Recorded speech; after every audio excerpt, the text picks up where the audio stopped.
Hi, today I'm doing the beginning of the year book tag. This tag consists of questions about books and your plans with reading for the year. I don't know who originally created it, but let's get started. Question 1. How many books are you planning on reading in 2025? So for the Goodreads challenge, I put 40. Sometimes, like at the moment, that seems pretty achievable.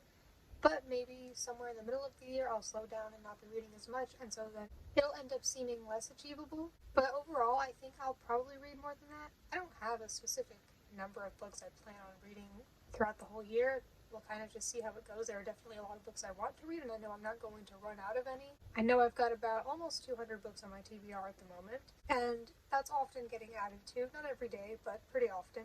And I have plenty of books that I own that I haven't read yet. And then even if I were to run out of those, there's always the library or the apps that you can borrow books from, like Hoopla and Libby, which I use. So I'm definitely not going to run out anytime soon. As for a specific number, I don't have a specific plan. I do have like a list of the books I want to read next in a particular order, but that's always subject to change. I don't have like a specific schedule for each month, like I'm going to read these books in January and so on. But it will probably be over 40 or 50 if I had to guess. I guess we will see at the end of the year. I just want to read pretty much throughout the year. It may not be every single day. I know it already hasn't been every day, but most days for sure.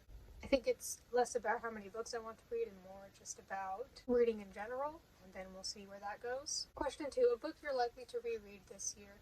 So I'm not planning on rereading anything anytime soon. At the moment, I'm just in the mood to read books I've never read before. Doing something again can be fun.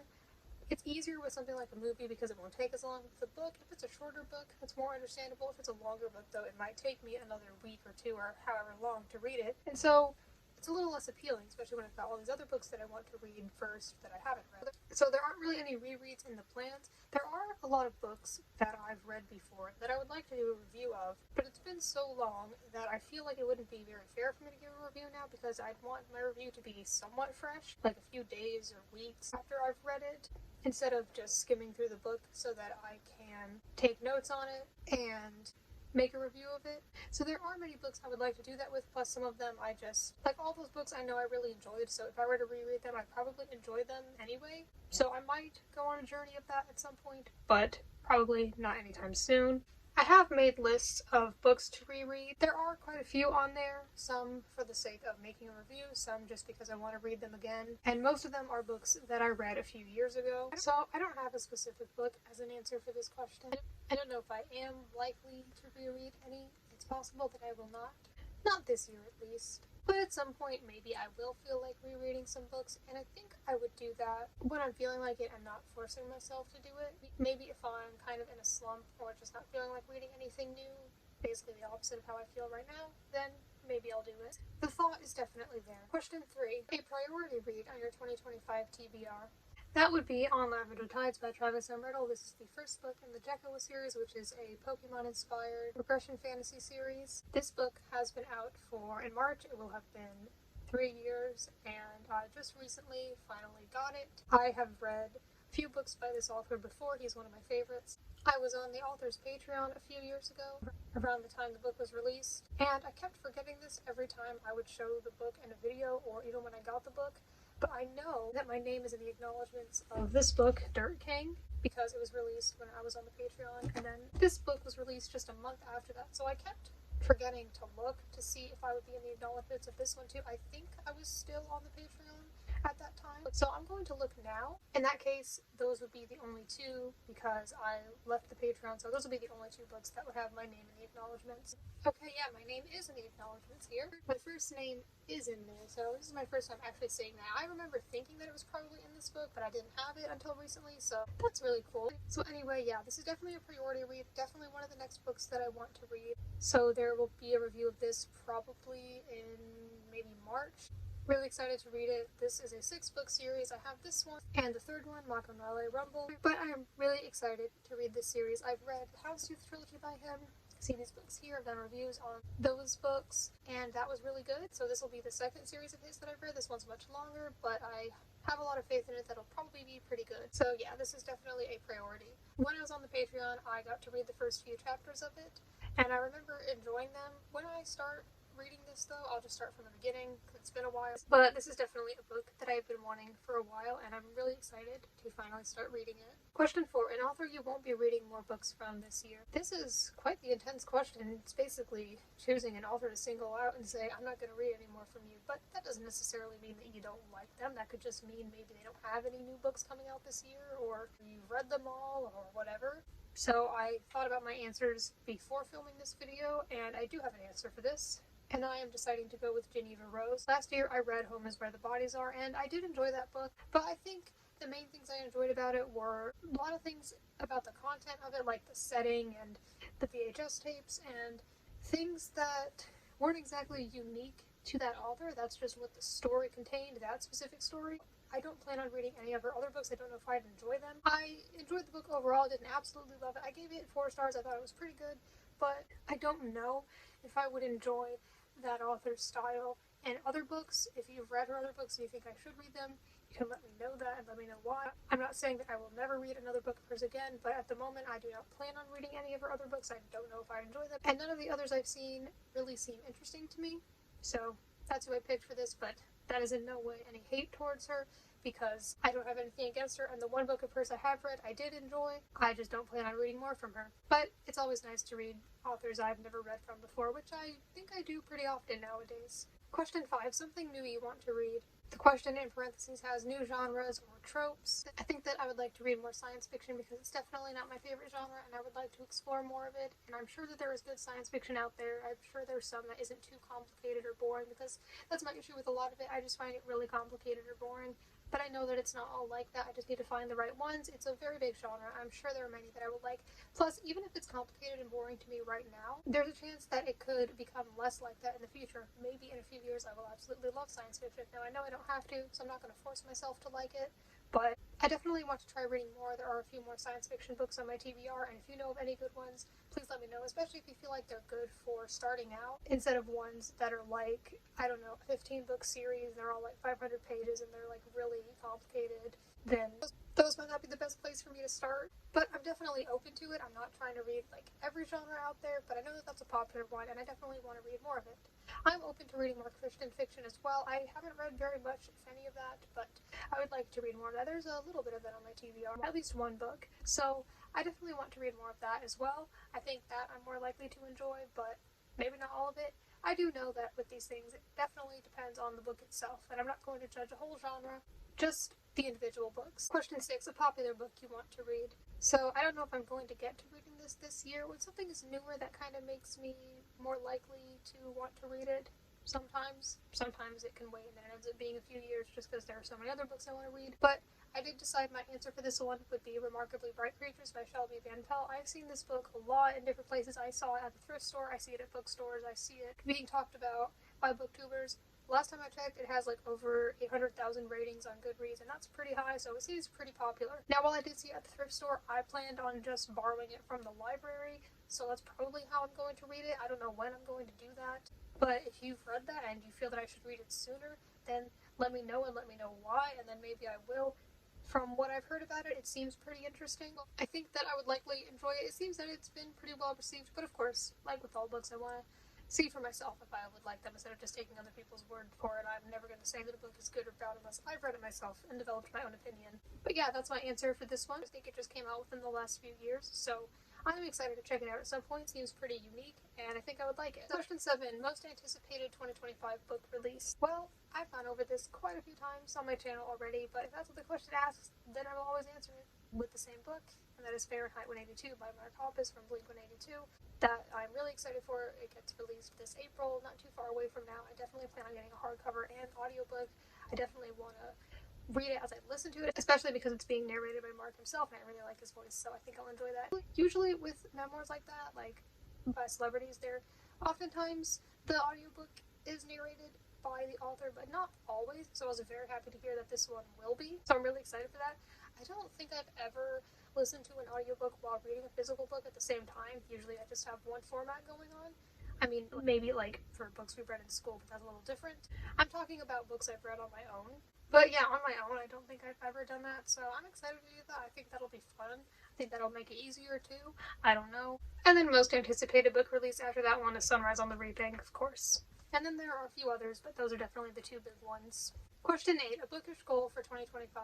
I'm not sure if I have any. There are a few challenges I have going on. There's the regular Goodreads challenge, a certain number of books. There's the 2025 Read Your Bookshelf Challenge by Chantel Reads All Day. I'm doing that. So far I'm on track with that. I finished the book for January. It's one book each month following prompts, and I read the book in January, so I'm succeeding with it so far.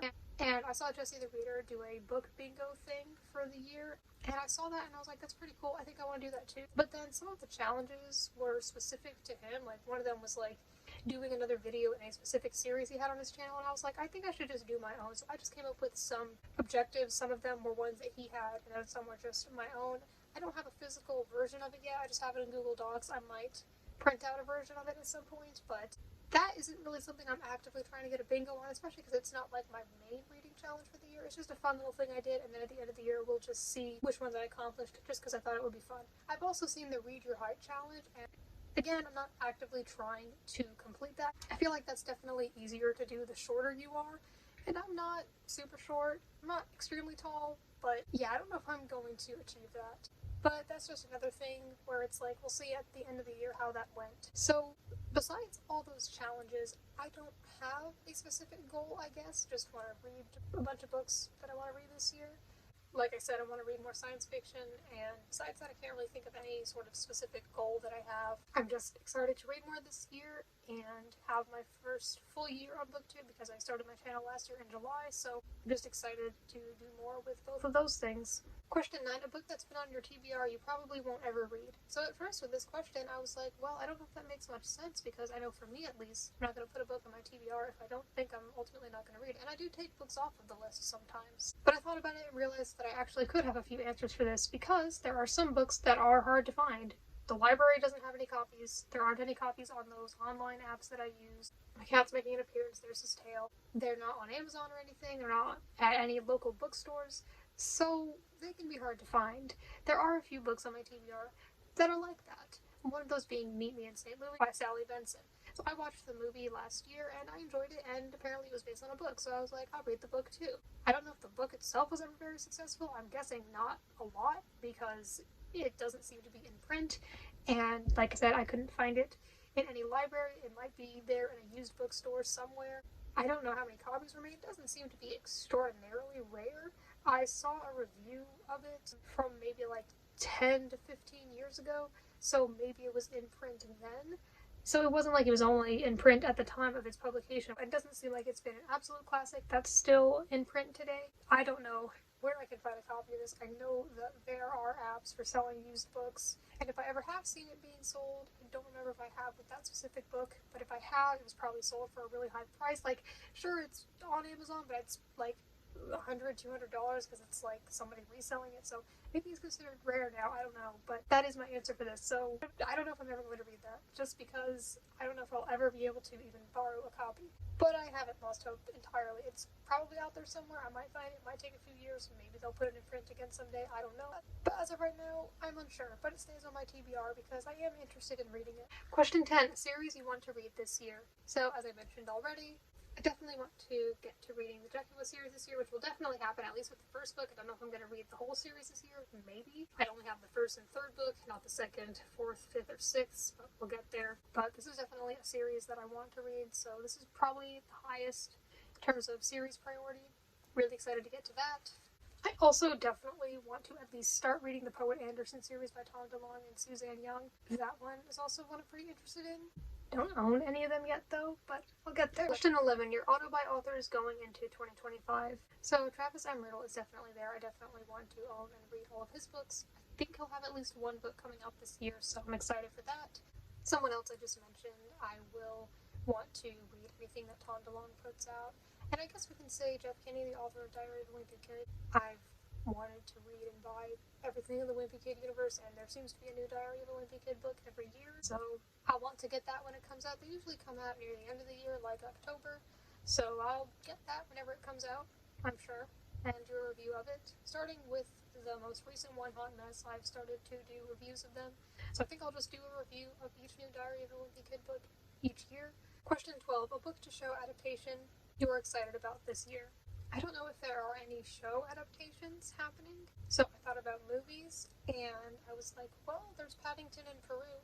And Paddington is based on the Paddington books. Now, I think that the movie was released in 2024 in the United Kingdom, but isn't released in America until this year, so I'd say that sort of counts for this question. I enjoyed the first two Paddington movies. I don't know what to expect much of this one. I know that it has a different director for one, which it could still be enjoyable, but I know that the first two Paddington movies are pretty good and pretty well loved, so hopefully this one keeps up with how good they were. So I'm looking forward to that. I don't know if I'm going to watch it as soon as it comes out. It might already be out. I don't even know. I don't think so. I'm not sure. I'm not paying a whole lot of attention to movies. I definitely was. Like from January to April of last year, I was watching a lot of movies, including when I first saw Paddington and Paddington 2, which is kind of how I got back into reading, because I was, for example, watching the Paddington movies and I knew they were based on books, so I wanted to borrow the first Paddington book from the library, and then I ended up getting the box set. And there was the Batman, which my husband wanted to watch with me, so he had me read some novelization that was basically like a prequel to it, so I ended up reading that, and that reminded me of how much I liked reading. I hadn't been reading much, hadn't really read in a while, and so then that led to me thinking about reading, and so movies ultimately helped me get back into reading, and then I didn't watch many movies in the year after that, but I did watch a few, and I did still go to the theater a little bit, but I certainly was not watching as many movies as I was earlier in the year, so I'm not super focused on them right now, so it's possible that a movie such as Paddington in Peru could come out, and I might take a while to watch it, but I'll probably do it at some point. So I still like movies, they're just not a huge focus for me right now. Question 13, a sequel you're anticipating. So for this one, I'm going to answer with a book that I just recently learned about, and that is The Beat I Drum by Dusty Bowling. This is a book in the Life of a Cactus series. The only thing I'm unsure about is I know that it is from the perspective of another character in the series instead of the main one that the whole series had followed. Maybe it's more of a spin-off, or maybe it is a direct continuation of the series, or maybe it's like events from a previous book from that character's perspective. I'm not entirely sure. So it may not be an exact proper sequel, but it's definitely an addition to the Life of a Cactus series, and I'm quite excited for it. I just recently got the second book after having read the first book about 3 years ago, so I haven't read that yet, but I'm really excited to read The Beat I Drum when it comes out. I believe it comes out in early April, and I did enter a Goodreads giveaway for it. I think that's the second Goodreads giveaway I've entered. I also entered one for John David Anderson's newest book, Keep It Like a Secret. I did not win. This book is from Books A Million, but I did enter it just because, and there's not really anything to lose with it. All you really got to do is just add it to your want to read list, which I already felt that way about, so I think that giveaways can be really fun, especially when there's not really much involved in entering them. So I did enter for this book, didn't win that, of course. The chances of winning that are pretty low, but like I said, there's not much to lose, and so I also entered in one for The Beat I Drum, so we'll see how that goes. Usually it seems that Goodreads giveaways last about a month. Question 14. Bookish things you're leaving in 2024. So I've seen quite a few videos about this, about trends or other things that we should leave behind.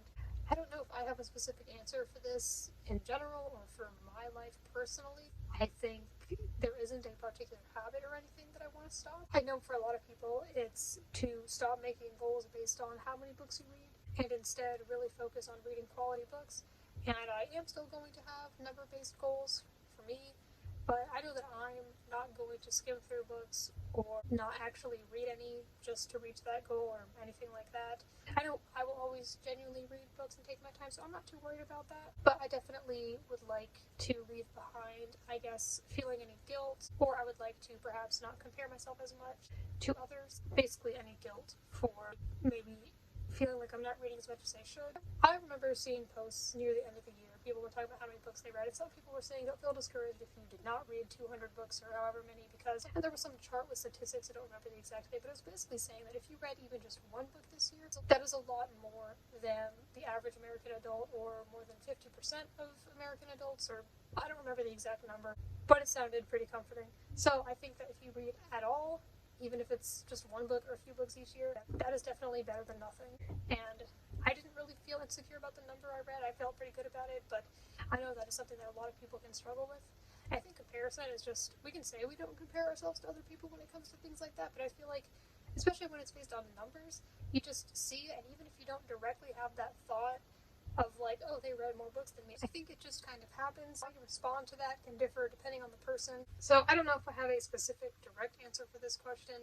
I wouldn't say that I ever judged people for how much they read or judged myself for how much I read, but I think I would just like to, even though I never really did in the first place, just, leave behind making assumptions or judging people based on how much or how little they read, because I think if you read at all in the first place, then that's great. Question 15, what to expect from this account? So, as I mentioned earlier in this video, this will be my first full year on BookTube, so that's pretty exciting. I'm definitely going to do a lot more reviews. I know some people will read a lot more books, and so they'll do like monthly wrap-ups or whatever, where they talk about a few different books that they read recently. I might do that in the future. I don't have any plans to do it at the moment. At the moment, I prefer to do individual reviews. That's what I like to do.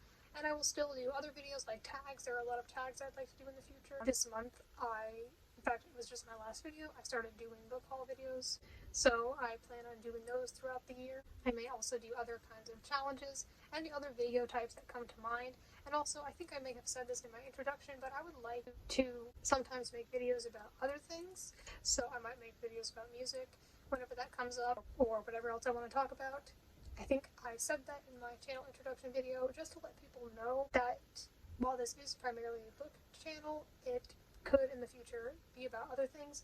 Not overall, I don't think it'll have a complete makeover and become a channel about something else entirely. I think it'll mostly be about books, but I just kind of want it to be a space for myself.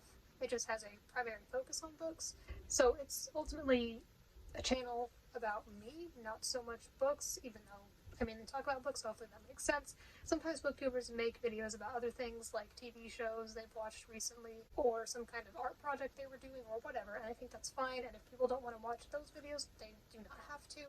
So yeah, I might want my channel to be the same way if there's ever anything else I want to make videos about, and I do have some ideas. None of those may happen anytime soon, but I just want that to be known and want that to be out there. So it's possible that this year I will do some videos like that. I haven't made any non-book related videos on this channel so far, but that could change, but I think it will mostly be about books. And as for any other kinds of videos that can be expected, I think I've gone over the main ones, and I guess we'll see if anything else comes up. And I will try to continue to upload at least once a week. Sometimes it might be twice a week or more than that, we'll see. At the moment, I seem to be going on this thing of twice a week, which is great, but it may not always be like that. It depends on the ideas I have and how many books I read. If I'm reading a lot of books kind of fast, then I can make more videos. But if I'm not reading as much, then it may slow down and go back to like once a week, but that is my goal, to do it at least once a week. Question 16, how has your reading taste evolved from last year? So I'm not quite sure how to answer this. I definitely don't have like a specific thing that comes to mind. I think that I became a little more open to science fiction and read a little bit of that, so I don't love it at the moment. I don't know if I ever will, but I at least became a little more open to it and read some of it, so that helped. There isn't really a specific thing that happened. I just read a lot of books. I definitely read more adult books than I had before, so there was that. I read quite a few different kinds of books. I think that nowadays, compared to a few years ago, I read more and I finish books faster, but I still always take my time with them, so I don't read them super fast, but I'd say faster than I used to. Maybe I'm able to focus on and comprehend them better. Question 17, BookTube creators who inspire you. So there's like a big three. Some of the first ones I watched, who I still watch sometimes today, those being A Clockwork Reader, Haley in Bookland, and Jessie the Reader. Sometimes I still watch them, and they've definitely continued to inspire me and give me video ideas and book recommendations, especially Jessie the Reader. I think of those three, I watch him the most, and definitely a lot of books that are on my TBR are because of his channel. Some other channels that I started watching more recently would be Bookables.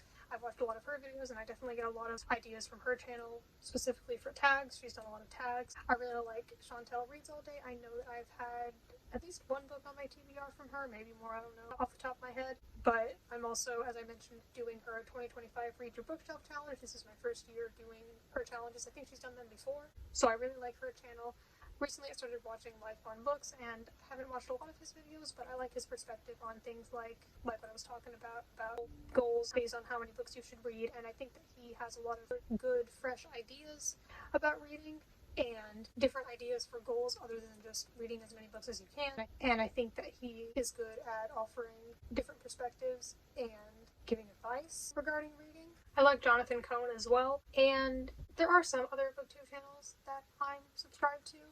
but those are some of the main ones that come to mind. Well, yes, they were written on the script, but they are definitely some of the ones I watch the most. And if you have any booktuber recommendations, whether they're big or small, please recommend them to me. I know that there are a lot out there, and I definitely watch a lot more than the ones I mentioned. It's great that there are a lot out there, but those are definitely some of the ones who I would say inspire me the most. The last question, question 18. Something you want to say to anyone wanting to start a Bookish account. So it says Bookish account, not necessarily BookTube, so this could also be like Bookstagram or whatever. So I've even thought about making videos about being a booktuber, like videos about my video making process, or videos about ideas for making booktube videos, or a video giving advice. I could probably do multiple of those. I probably won't do that right away because I feel like I want to have a little bit more experience with booktube. I feel like I've already learned a lot and I already have a decent way of doing this, but I think I want to do it for a little longer first. But anyway, right now, anything that I want to say, I definitely think that if anybody wants to, they should do it. And I think that maybe there's something stopping you, like you feel like your videos aren't perfect, but I don't think they'll ever be perfect. At least definitely not when you're starting out. But if you don't start yet, then you'll never get that practice, so you'll never get better at it. With me, I remember one thing stopping me was I felt like I didn't have a great setup. You don't need to have a bunch of pretty color-coded bookshelves behind you to start a booktube channel. There's nothing wrong with the people who do have those setups. They're really pretty, but you don't need that. I just have this one bookshelf by me. I have other books. I have another shelf, but it's elsewhere. But I saw some advice that ultimately the focus should be on you and your passion for books and not whatever's going on in the background. I think it's definitely important to not have a background that's too messy or cluttered, but I feel like the background isn't the most important thing, and you really don't even need to do it in front of a bookshelf. I think a lot of booktubers do, but some might do it at a desk or something else, maybe outside if it's not too noisy. So yeah, you don't need a really pretty, perfect, aesthetically pleasing bookshelf in order to start, if that's anything that's stopping you. So eventually I just started doing it on my own. I came up with a setup, and I was like, I could just do it right here. I don't really need to change anything. When I'm ready to film a video, I move some things that are on the shelf that are kind of in the way, and then I just put them back afterwards. And yeah, like I said, the more that you make videos, the better you'll get at it, and the more you'll learn about them. I think that that's something that's just not going to happen. Like, even if you just wait to make a video and trying to make it perfect, I think you'll actually get better, not by researching it as much as possible, but also by actually experiencing it. Because there might be little things that you just don't even think about or don't even realize until you actually start making videos. Maybe you will think something will be hard or a problem, but then there's something else that comes up, and then once you actually make a video, you'll realize that. Like, maybe, for example, you talk kind of quietly, and then you don't realize that until you actually make a video. But then you make the video and like the background or whatever is completely fine, but then there's some other issue you gotta work on. So yeah, I definitely would not say wait until you're perfect, because every booktuber had to start somewhere. I think that look at your favorite booktubers, especially if they're like one of the really big ones. They usually, at least, did not start with like a really big shelf. Sometimes they only had one shelf or something different, and maybe the camera quality wasn't as good, but of course the camera quality does not need to be perfect. But I'm just saying that if you go on with BookTube for a few years, then you might see, if you look back at your old videos, that you feel like your newer videos are better. And that's just something that'll happen naturally over time. So yeah, I think those are the things I would say. I would say don't wait until it's perfect, because I don't think it will ever be perfect. At least, definitely not in the beginning, and you need your experience and your practice. And also, the background is important, but it may not be as important as you think. Like, a few months ago before I started the channel, I don't know if I would have thought that this setup would have worked, but nowadays I know that it's completely fine, and now I've made a bunch of videos, and I think it's alright.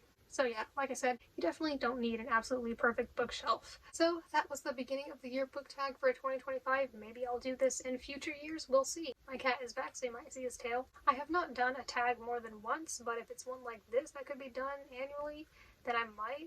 And then there are other tags I might do again if I just haven't done them in a while. I might have different answers for, so I'm definitely open to that.